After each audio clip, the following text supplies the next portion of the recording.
Welcome to Dead Souls Social Club.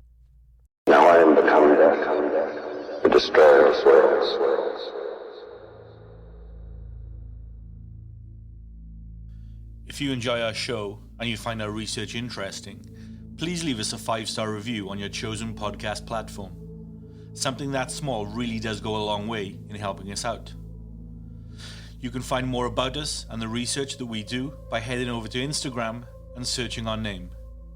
As always, thank you so much for joining us tonight.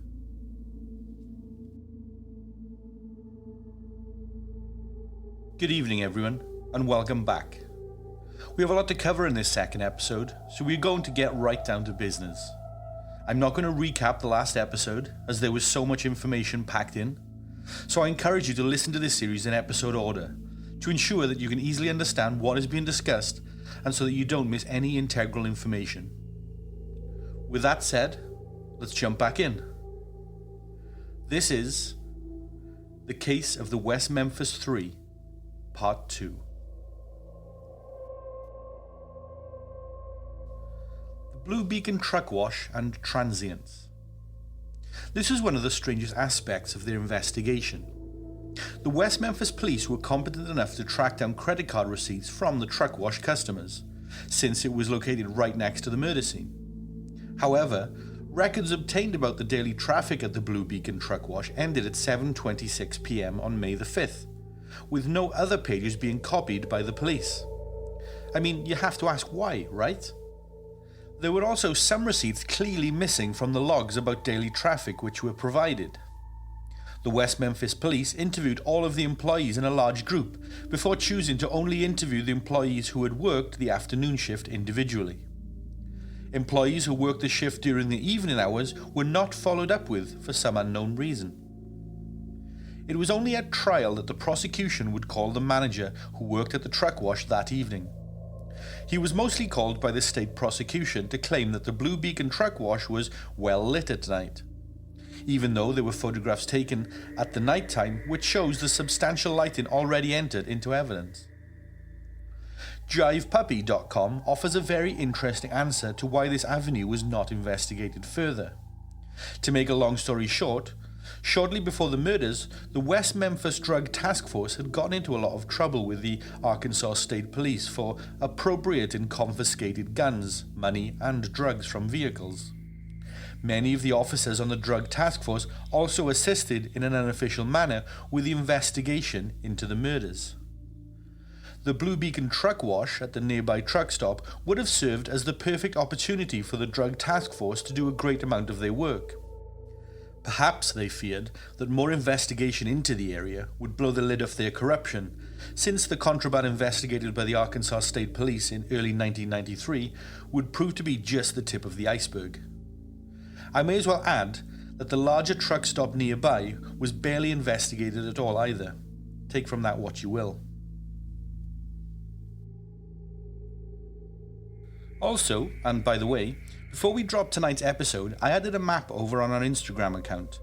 The map is of the area that we discuss in these episodes. It may assist you all in gaining an insight into the logistics and the area that we are discussing. Noteworthy sightings. A number of suspicious people were reported in the days immediately following the murder. 2 boys, whom one was implied to be L.G. Hollingsworth, an early suspect, and an unknown girl, was seen at the laundromat the night of the murder at around 10:30 p.m. An eyewitness, known only as Boone, stated on May the 20th that, quote, "They had mud and blood on their clothes. Dixie was related to one of them. Hollingsworth, I think." Unquote. Who those people were besides L.G. Hollingsworth has never been confirmed. L.G. Hollingsworth later admitted to going to the laundromat at around 9 p.m, which was backed up by his grandmother Dixie Hufford, who worked there. There were numerous stories of white vans stalking children. The connection to the victims came in when multiple friends of Christopher Byers claimed that they were pursued by a white van the week before the murders. This was confirmed by Christopher Byers' older brother Ryan. This testimony was also backed up by some adults in the area who reported seeing white vans in their neighbourhoods in the week surrounding the murders as well. Some of the eyewitnesses differed on specific details, with two agreeing on the amount of windows, but another alleging that there was a red stripe on the van and giving differing accounts of what the vans actually looked like. John Mark Byers reported seeing a black van up on the service road the night of May 5th.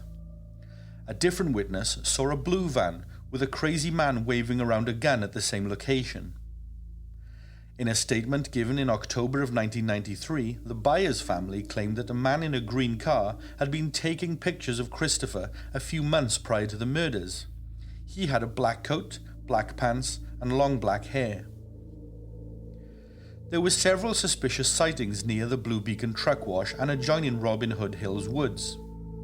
John Mark Byers told the police department that a man he had never seen before helped him search the wooded area on May 5th. Is this strange to anyone else? A complete stranger assists you in looking for his child after he has gone missing, then turns up murdered, and the stranger is never seen again. Another odd sighting was a man that may have emerged from the bayou or river area either the night of May 5th at around 10:30 p.m. or the next morning. This person was said to be muddy and acting strange.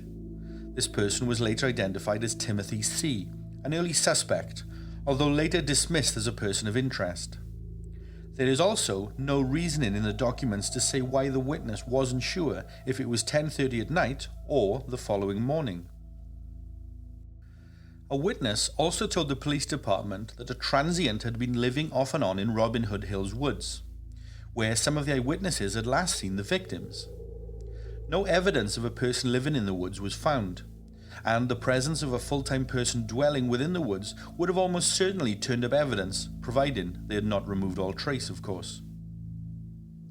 The Blue Beacon truck wash employees claimed in a group interview that around 10 p.m. they saw two young white males looking for their son in a small Toyota car.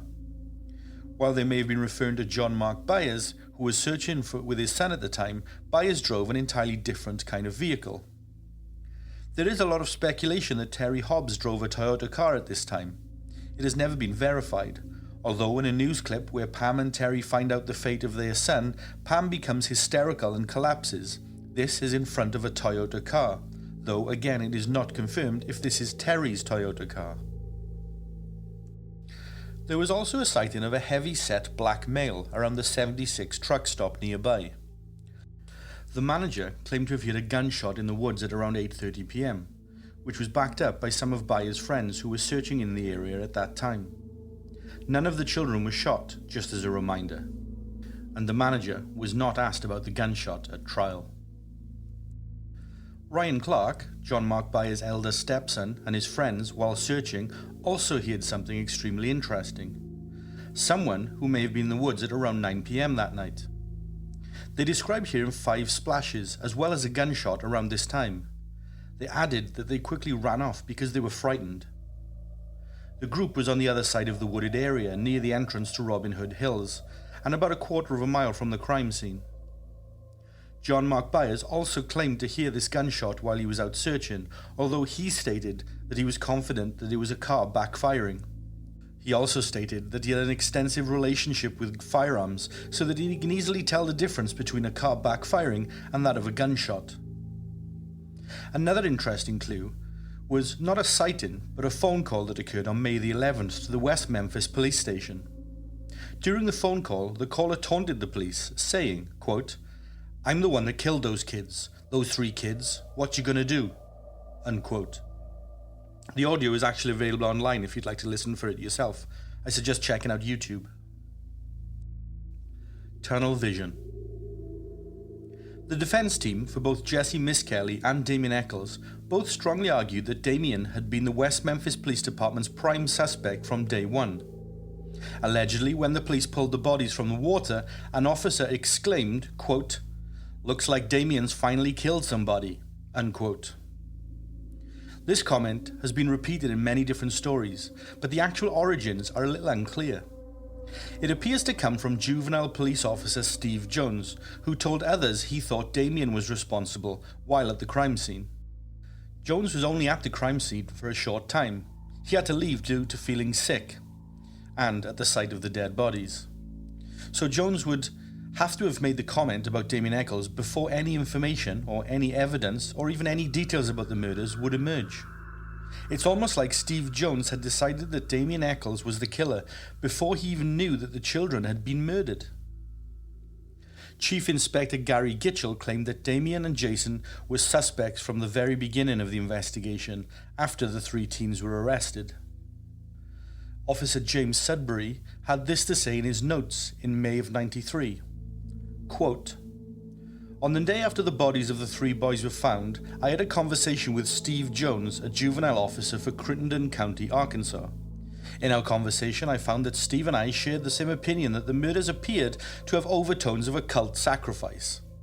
During our conversation, Steve mentioned that all of the people known by him to be involved in cult-type activities, one person in particular stood out in his mind. That, in his opinion, was capable of being involved in this type of crime. That person was Damien Eccles." Unquote. FYI, there was no evidence to implicate Damien Eccles at this time. No physical evidence whatsoever that the crimes were committed as part of a satanic cult ritual or sacrifice. Although, let it be said, the crimes occurred at a time where the nationwide satanic panic was in full effect. The day after the bodies were found, May 7th, police officers James Sudbury and Steve Jones decided to pay Damien Eccles a visit at his home, located at 2706 South Grove and Broadway Trailer Park in West Memphis, Arkansas. When Jones and Sudbury arrived, Pamela and Eddie Hutchison, Damien's parents, were home. They had no objection to the officers speaking to Damien, and they spoke to him in his bedroom. Officer Sudbury commented later that when they entered Damien's room, they took a Polaroid photograph of Damien with his permission. They were startled and intrigued by two tattoos that he had, which Sudbury and Jones both observed, according to their statements. One tattoo was a satanic 5-star pentagram on Damien's chest, and the other was a satanic symbol on his upper left arm/shoulder, though this symbol was unknown to the officers. It has to be reiterated here that at this point there was no cause of death, there was no time of death or clear understanding of the children's deaths. It hadn't even been announced that they were in fact murdered at this stage. No evidence had been found at the crime scene, and it was in its early stages of being examined, so there was absolutely no reason to be at Damien Eccles' house questioning him. Either Officers Sudbury and Jones had correctly guessed Damien's involvement in the crime from a town of more than 30,000 people, or Damien was being targeted for some other reason. Something which is intriguing with Sudbury and Jones' statements is that the week after the officers had spoken to Damien, his mother had taken a photograph of topless Damien working in his backyard. The photograph is available online. It's interesting because it shows that Damien had no tattoos. So when did the officers state that Damien had satanic tattoos? Well, it was a week before the supposed no tattoo photograph.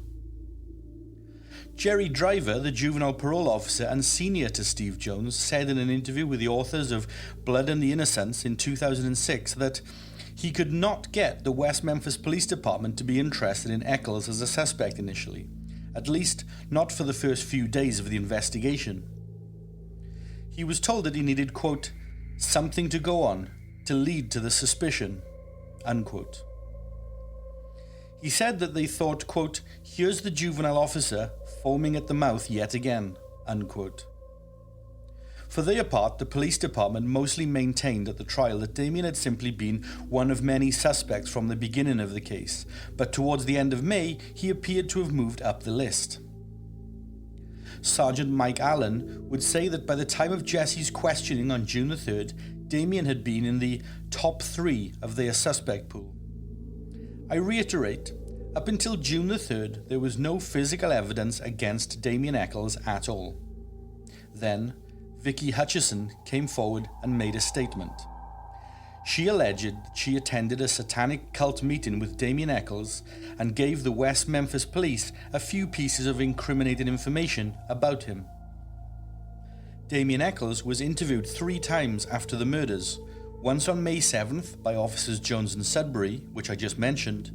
He was interviewed again together with his girlfriend Dominique and Jason Baldwin on May 9th, and then formally for a third time with an accompanying polygraph test on May 10th.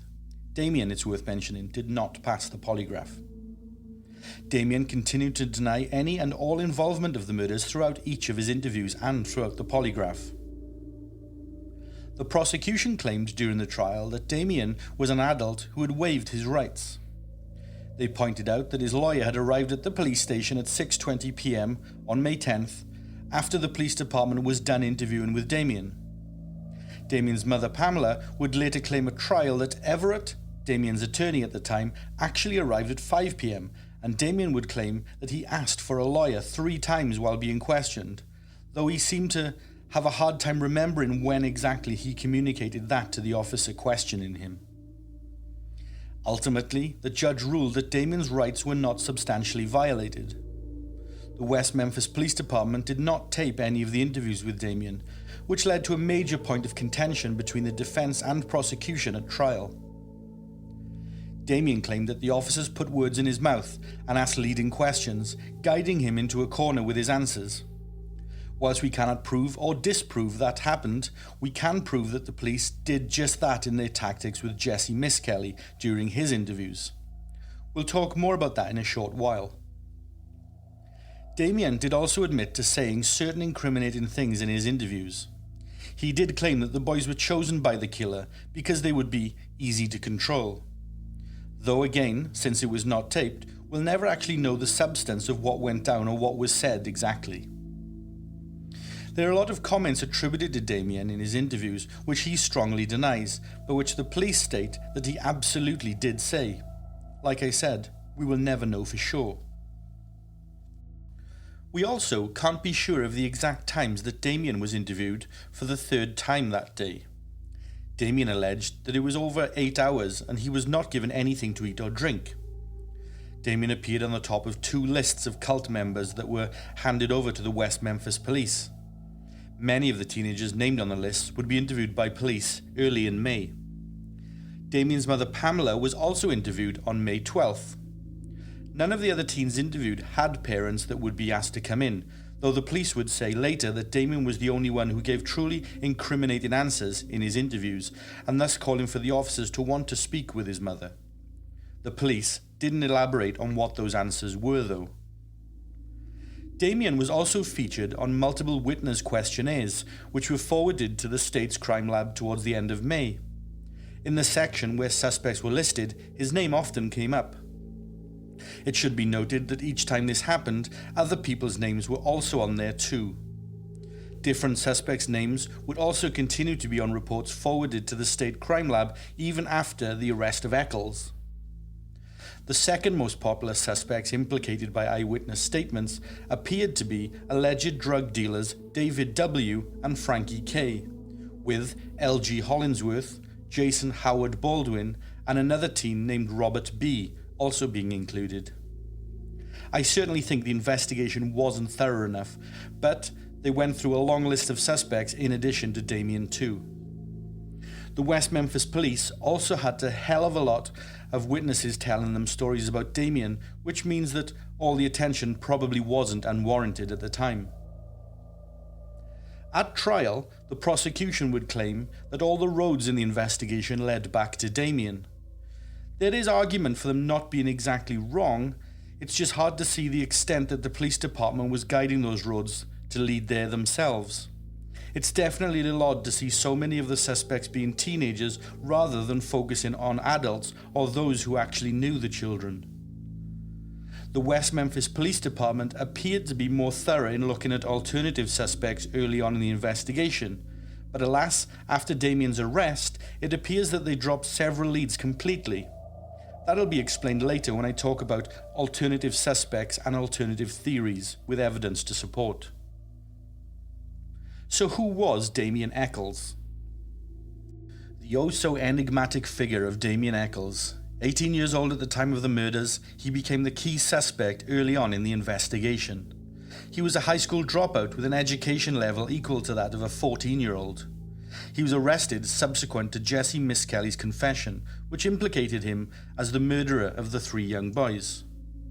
He was always dressed in black and sometimes sporting provocative self-drawn tattoos, and with painted black and sharpened fingernails, Damien Eccles was into heavy metal music and nihilistic poetry. After the case became notorious, he developed a cult following of sorts and was romanticized as a loner, outsider, and a victim of a small town's demonization of the goth subculture.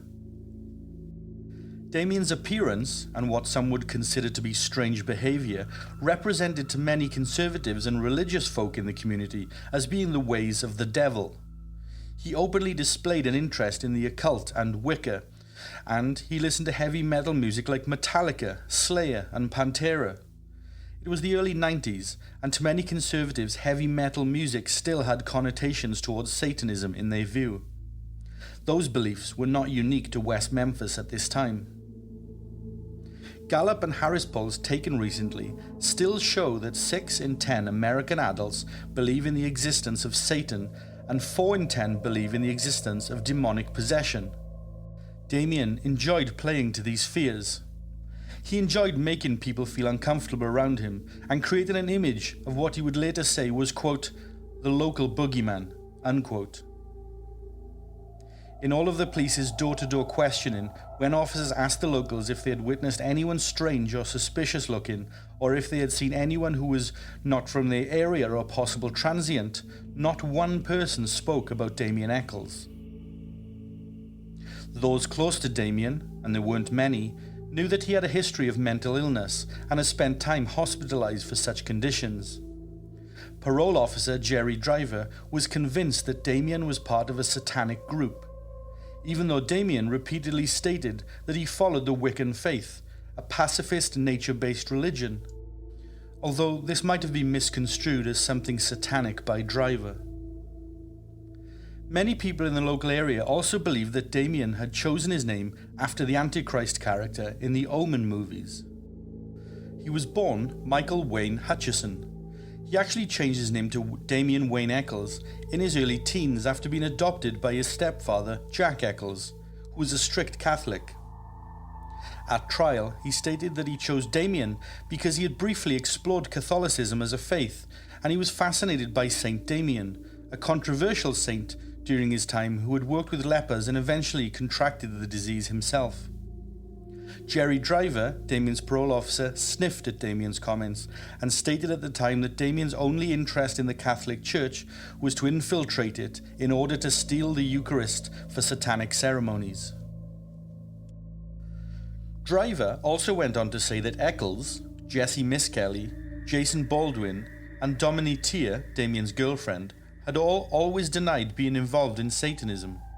Driver didn't believe them, however, stating that's what a Satanist would say. He would also make elaborate claims about Damien, though never presented anything to support his charges and claims. Probably the most extravagant claim by Driver was that Eccles and his girlfriend had planned to have a baby and sacrifice the child to the devil.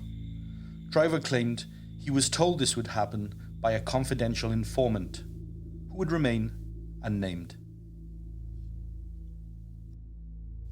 The perpetrator. Chief Inspector Gary Gitchell was the lead investigator in the case. His profile of the killer, which was published in the local newspaper soon after the murder, included an age range of late teens to early 20s. They would have a menial job, and they were probably a local man who was familiar with the area. Gitchell also said that this was the offender's first offence of this nature, and that the offender probably had contacted the police already. FBI criminal profiler John Douglas gave the following criminal profile of the killer. Douglas's profile would differ from Gitchell's. Douglas believed the perpetrator was likely an adult between 25 to 45 with a violent history. He was a male. They were organised, methodical, and likely very familiar with the victims. The purpose of the murder was initially to punish the victims, and that the perpetrator eventually went too far. The offender acted alone, and the murders occurred at the crime scene. The individual is an experienced huntsman or works in a related trade. He is experienced with firearms. Now, yes, there are suspects and even those convicted in the case that fit one or both of those profiles, but I won't link which to which. I'll let you do the math in this case. The other Jason Baldwin. I mentioned earlier that there were two individuals in this case, both named Jason Baldwin, as if it wasn't confusing enough, right? Well, it just so happens that both Jason Baldwins were considered suspects in this case too. Both were completely unrelated and yet lived in the same area. One was Charles Jason Baldwin, the now infamous third of the West Memphis Three, the youngest of the three to be convicted. The other was named Jason Howard Baldwin, a larger teenager in stature with a much longer rap sheet and criminal history. Independent researchers into the case have since claimed that it's possible that Jesse, Damien, and Jason Howard were the ones who perpetrated the murders. This is backed up by Miss Kelly, who described Jason as the most violent of the three, and another witness claiming that Jason Baldwin was part of a cult. But I have some problems with this theory though. Number one, Damien and Charles Jason Baldwin were best friends, while Damien had no such connection to Jason Howard Baldwin. 2. If Jesse Miss Kelly was telling the truth, there's the big question of why he never bothered to clarify which Jason he was talking about and why the police never bothered to run it by him to make sure. It's very loose speculation and comedic to think that it has just been overlooked for 30 years. So who was Charles Jason Baldwin? Charles Jason Baldwin was 16 years old at the time of his arrest, although he looked a year or two younger. Baldwin had previous run-ins with the police. He'd been arrested for vandalism alongside Eccles when they broke into a garage and damaged some cars. He was also arrested for shoplifting $6 worth of candy. Despite this, Baldwin was quiet and very shy around people. He earned good grades in high school and demonstrated a talent for drawing and art. He was encouraged by his teachers to study graphic design in college. Baldwin was best friends with Damien Eccles, and they shared the same taste in music and books. They were both outsiders and had a similar distaste for the common cultural zeitgeist in West Memphis. Baldwin loved Metallica and was often seen sporting Metallica t-shirts, broadcasting his love for the band. When Baldwin wasn't out with Eccles, he enjoyed playing video games at home with his brother. He had no history of alcohol use, drug use, or mental illness, although he was said to suffer from low self-esteem. Interestingly, after his trial, the jury listed Baldwin's low self-esteem as one of the reasons why they convicted him, whatever that means. By all intent and purposes, he was just a normal, quiet teenager from a dirt-poor background. Who was Jesse Lloyd Miss Kelly Jr.? Miss Kelly was born on the 10th of July 1975. He, like the other two suspects, Damien Eccles and Jason Baldwin, was from an impoverished background and lived in a trailer park in West Memphis. Like Eccles, he was a high school dropout, and he was measured to have an IQ of just 72, which meant that he had significant learning difficulties. His family would say that Jesse was a sensitive boy and was extremely close to his stepmother and father, Jess Miss Kelly Sr. At the time of the murders, Jesse led a simple existence, where he worked a manual job at a roofing company, had a girlfriend, and enjoyed heavy metal music and amateur wrestling. Jesse knew Damien Eccles and Jason Baldwin from school, but the boys were not close or friends. They didn't socialize, and as Jesse and Damien had both dropped out of school, Jesse had not had any interaction with Jason or Damien for a number of months prior to their arrest for the murders of Stevie Branch, Michael Moore, and Christopher Byers. Jesse Miss Kelly's confessions. Okay, so when you analyze all the confessions, a common structure begins to emerge. The general narrative provided by Miss Kelly is thus: Jesse, Damien, and Jason go to the woods. Damien calls or lures the boys over to them and starts attacking one, with Jason quickly joining in. Jesse then grabs Michael Moore, who tries to run away. Jason is responsible for the most brutal knife attacks, and the boys are thrown in the water, and Jesse leaves the scene early. There is some sort of sexual element that is generally referred to, though it changes from oral and anal rape to more vague roughing up over time. Most of Miss Kelly's statements, except for the first one, make reference to the 3 teenagers hiding in the woods and waiting for the children to attack. A so-called crime of opportunity, if you will. Pretty much all of the statements make some sort of reference to a satanic cult that the 3 of the teenagers are supposedly members of. Confession 1.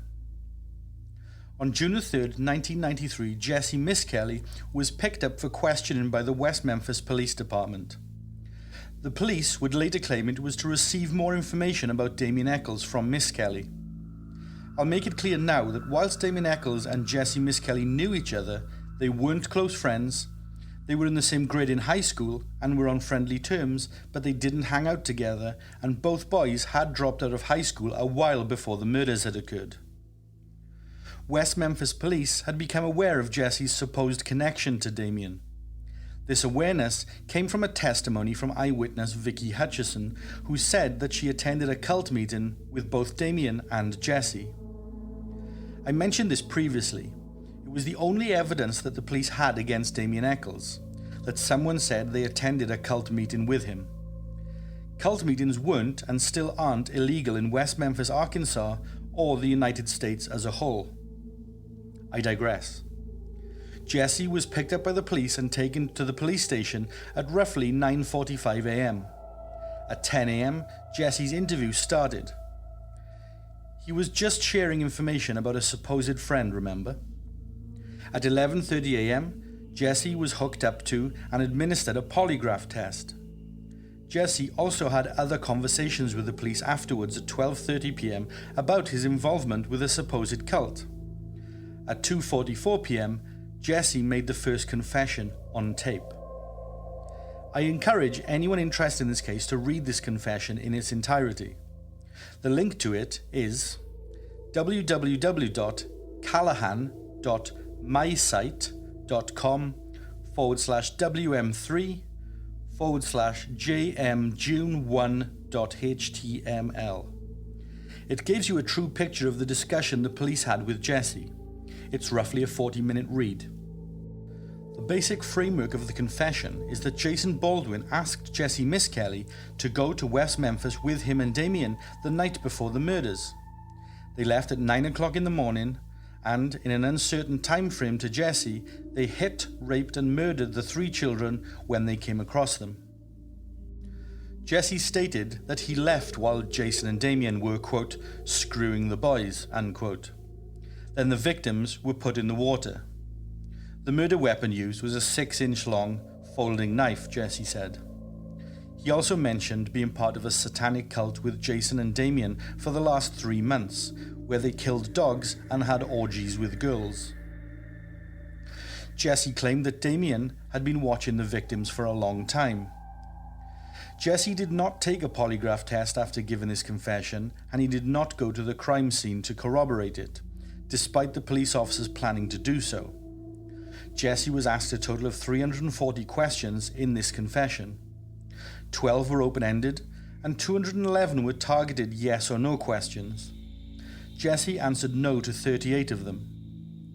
Jessie Miss Kelly had an IQ of 72, which meant he was considered to have an intellectual disability.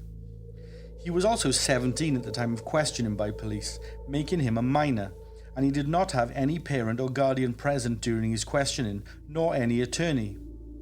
Miss Kelly had a reputation for being hot-tempered and regularly engaged in fistfights. He too came from a family that lived in extreme poverty at the time.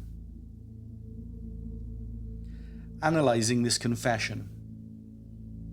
Before we start talking about the info that Jessie was correct about, we also need to talk about the info that he got completely wrong. The detectives took the time to describe much of the crime scene to him on more than one occasion. Whilst his polygraph and the following interview with him was recorded, the interview that the police conducted with Jessie initially over several hours when he turned up at the police station was not recorded, and we don't know what the police said to Jessie here.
Okay, so there's a few things to unpack here. Firstly, Jesse initially says that he held Michael Moore down at the service road before the others caught up to him, placing the crime scene there, around a quarter of a mile away from the actual crime scene. Ridge then redirects the conversation back to when Damien apparently hit Michael prior to him running, and suddenly the crime scene changes again. All mention of the crime scene happening at the service road is then abandoned. Note, Jesse was unable to correctly name where the crime scene took place out of the multiple options in the first instance. He says that Damien and Jason orally and anally raped the victims numerous times. But, and this is a pretty big but, there was no evidence and nothing conclusive to suggest that any of the boys had been raped either orally or anally. The medical examiner would testify at trial that since no semen was found in the oral or anal cavities, and there was no traumatic injuries to the anus, most modern experts would agree that sexual assault and penetration likely did not happen. Jesse also claims that one boy was cut in the bottom and is then led by Chief Inspector Gary Gitchell to say the groin area. Jesse just agrees. Note that Jesse had told the police interviewers that Damien and Jason had beat the boys with their clothes on, despite no blood being found on the clothes. But let's look further. So there's a lot that was wrong with Jesse's first confession. There are far more points than I have listed thus far, which is why I encourage you to read the confession interview in full to gain your full, independent thoughts. Once again, the link to the interview transcript is www.callahan.mysite.com/wm3/jmjune1.html. Issues with criminal confessions are not necessarily unheard of in criminal history, even among people who are very guilty. The police may have had to press Jesse to admit to more information. There are also some interesting moments that hint perhaps the confession was not as coerced and innocent as commonly suggested. Jesse's legal rights were covered extensively. Despite Jesse's Miranda rights not being signed by his dad did allow him to take a polygraph and was agreeable to Jesse being questioned. Jesse was informed of his rights multiple times. Jesse did have experience with the police and signing legal right waivers before this time. It's also worth noting that some of the leading questions asked of Jesse may have been to retread certain points that Jesse said before the taped confession began. We have to look at the lack of recording of the first taped meeting from both sides to ensure fairness. There are examples of Jesse attempting to minimize his involvement in the crime and also tripping up to reveal more details too. Jesse also may have slipped up and shown some knowledge of the crime itself. There are 3 elements brought up here by Jesse. Number 1, that he knew about Stevie's injuries on his face. Number 2, that he knew Michael's body was found in a different location than the other 2 boys. And number 3, that he knew about Christopher's castration. But again, we don't know what the police said to Jesse in the hours prior to when the interviews were recorded. It works both ways. Also, this confession from Jesse occurred around a month after the crime had taken place. Various details about the crimes had leaked into the community in this time.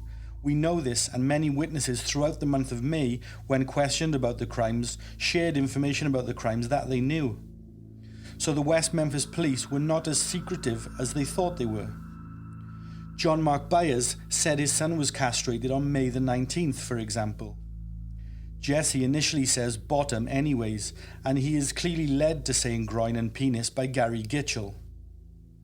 It's unclear if Jesse is signifying a different murder scene for Moore, since he only mentions bringing Moore back to the crime scene. This could be interpreted as Jesse saying he brought Moore to the same place as Chris and Stevie, or that he brought Moore back to the general vicinity of the scene, but a little bit apart, as the body was found. The police interviewer should have asked for clarity, but didn't. Some investigators, including the police at the time, will say that Jesse is the first person to bring up the murders happened at night. But to be fair, in the same sentence, Jesse also mentions that he went home at around noon after the murders, so personally, I take this factoid with a pinch of salt. Jesse's attempts to minimise his role throughout the entire confession and casts Damien and Jason as the truly evil ones who carried out the murders, while himself was essentially an observer through most of it.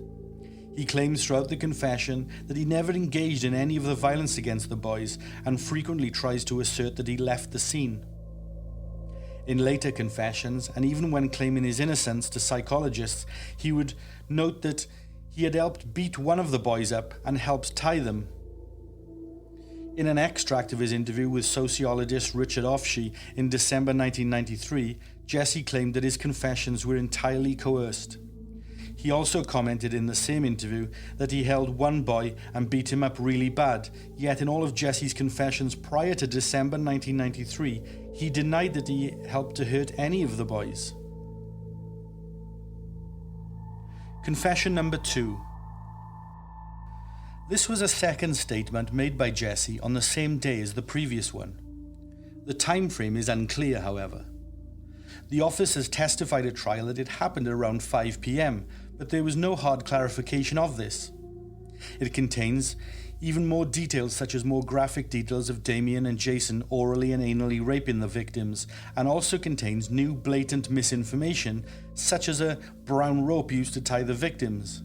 The victims were tied with shoelaces, as we know.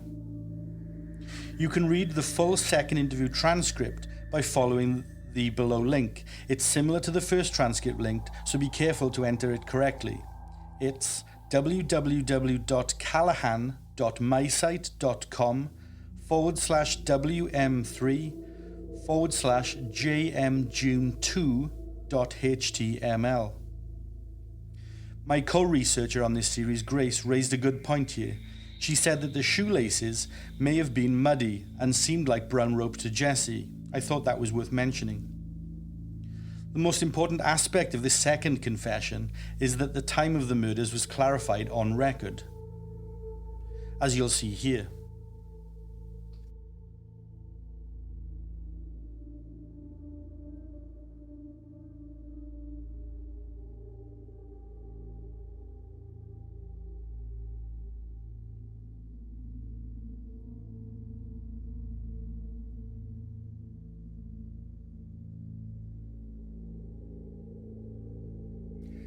Gitchell here states that earlier Jesse had told him the murders occurred at 7 or 8, when in actual fact Jesse had told him in the previous confession interview that the murders occurred at 12 p.m. and that the boys had skipped school. Well, we know that the boys hadn't skipped school that day. They were all there until 3 p.m. when it finished. But 7 or 8 p.m. is a hell of a time leap from originally saying that it happened at midday. The West Memphis Police Department alleged that they had not talked to Jesse in between the two confessions. Jesse wrote in a letter to his family sometime between the 4th and 6th of June, and that in the letter, Jesse strongly affirmed his innocence. But also in June, Jesse confessed to the murders again to his defense lawyer. By this point, I don't know about you, but I have no idea what the hell to believe from Jesse. But given his intellectual disability and erratically changing story, do you think his confessions are reliable ones? Ones to base an entire court case on? Confession 3. In August, Jesse confessed to his defense lawyer. He reaffirmed some of the details of his earlier confessions. But he also now claimed that there was no stick used as a murder weapon where he previously said that there was. But he now said that he just saw Damien carrying a stick around with him a lot prior to the murders. He mentioned beer cans and the teens drinking in this interview, which he hadn't mentioned before. He also said that the boys' clothing was piled up next to the creek, a change from his previous confession where he stated that the clothes were just dumped in the water. Jesse stated that he was volunteering the information and that he was not seeking reward money. At the end of the session, his attorney said that he thought Jesse should plead guilty and testify against the other two teenagers, Eccles and Baldwin, in exchange for a reduced sentence. In 2009, his lawyer said in Jesse Miskelly's Rule 37 hearing that Jesse continued to confess to his lawyers both through the months leading up to his trial and after, because he didn't know what a defense attorney was, and he thought that they were the police and that's what they wanted to hear. After Jason's sentence, he also told his attorney that he didn't know why he had been sent to jail. Jesse Miskelly's December interview. This interview is the one where Jesse first pleads his innocence on record to his defense lawyers, along with a psychologist that would testify to Jesse's IQ at trial. This interview is worth reading and is very revealing to Jesse's mindset and understanding of things at the time. The link transcript is www.callahan.mysite.com/WM3/JM_Wilkins_Stidham.html. Now, this interview isn't very easy to decipher, but stick with it if you can. Jesse frequently mixes up times and facts and often circles around unimportant questions while ignoring crucial ones. Jesse's timeline is that his dad told him the police were going to be questioning him about a tip that he had given. His dad had wanted the reward money and was eager for Jesse to talk to the West Memphis police to obtain it. Jesse arrived at the police station, had an interview, took the polygraph test and failed. Jesse said that the police asked him the same question on the polygraph 3 separate times. It did take a rather long time for him to complete the test, though the officers claimed at trial that he had spent a good chunk of the polygraph time going over Jesse's rights with him and explaining what the test was. Jesse was then told by police that he was lying in the polygraph and that the officers had seen him at a cult meeting with Damien Eccles in Terrell, a small town about 20 miles north of West Memphis. Jesse said that the police began to holler at him. He was also played a short recording of one of the murdered boy's friends giving a witness statement. While Jesse began describing the cult that he, Damien and Jason supposedly belonged to, without confessing to the murders, Jesse said that the police also drew a circle where Jesse claimed that they put himself, Damien and Jason inside, while asking Jesse if he wanted to join the police on the outside. Gary Gitchell admitted that he had drawn some sort of diagram, though he would demur on the particulars and say he had not specified any of the 3 defendants by name. The final straw was when he was shown a picture of Christopher Byers' face post-mortem. Jesse then said that he wanted to get out and began to confess to the murders to wind things up, prompted by the police, who Jesse said soon walked him through what to say. According to Jesse, he was frequently corrected on answering questions before the tape recorder was even turned on. He said that they only rehearsed what he had to say once, but that he had to go over certain parts again and again to get it right before he gave his confession on tape. He did not make it clear in his interview whether he received the same coaching before his second statement or not. In a different interview, Jesse claimed that the officers would shake their heads no when Jesse got parts of his confession wrong on tape, as to not have them guiding him recorded. Jesse told his defense lawyer that the West Memphis police did not give him anything to eat or let him go to the bathroom for his entire time at the police station. There is no evidence that the police physically assaulted him in any way, and the officer's log said that Jesse was offered food after his first confession at 3:22 p.m, but that Jesse refused to eat. At some point, Jesse alleged that the policeman lied to him by telling him that Damien and Jason had sex with each other, though they did not tell him that Damien and Jason had sex with the other boys. Jesse appears to have made that connection up on his own. Jesse also claimed that he lied about killing a dog in the cult and was not pressed to say it by the police. He said that he didn't know what a cult was and automatically associated it with devil worship, so he made up all the details about what he thought devil worshippers would do to the police. The police did apparently tell Jesse about a briefcase that the cult owned. You see, an earlier eyewitness, Aaron Hutchison, had detailed a cult meeting in Robin Hood Hills where a briefcase appeared to the West Memphis police. And finally, when affirming his innocence, Jesse's alibi for May 5th was considerably different from the one given at trial. He said he went to work until 5 p.m, something that his employer denied and disproved at trial, when he said he left Jesse off at around lunchtime that day. Interview with Dr. Richard Offshee. On December the 15th, 1993, at the Clay County Detention Center, Jesse Miskelly was interviewed by Dr. Richard Offshee. During the interview, and as I previously stated, Jesse said he was at work until about 5 p.m. on May the 5th, something that he told the police officers.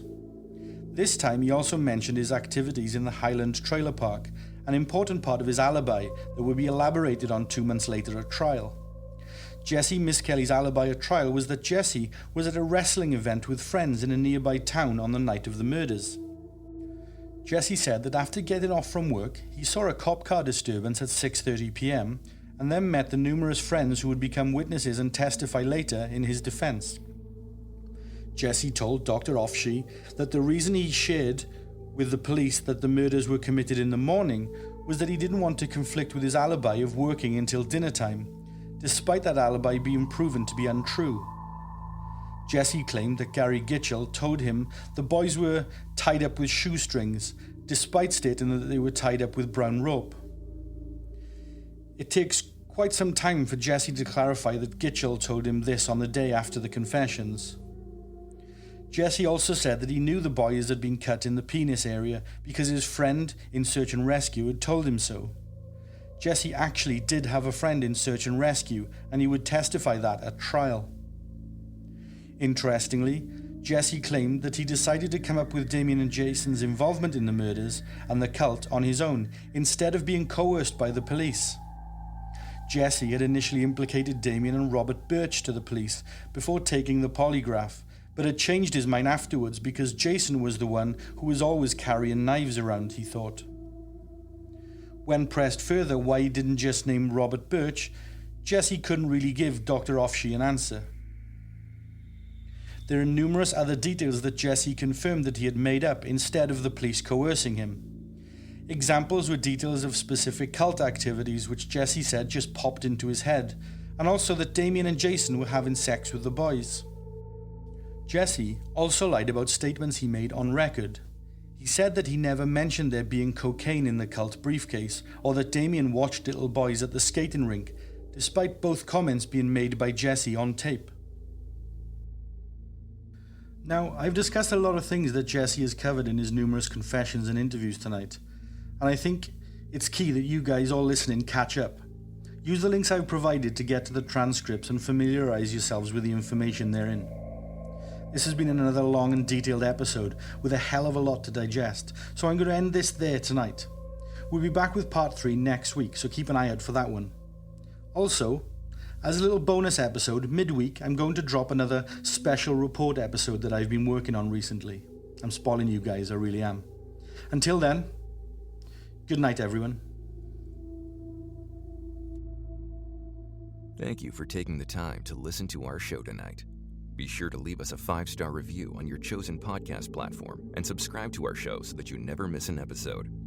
Our shows aren't sponsored by any company or corporation, so any support you can give us goes a long way in supporting the work that we do.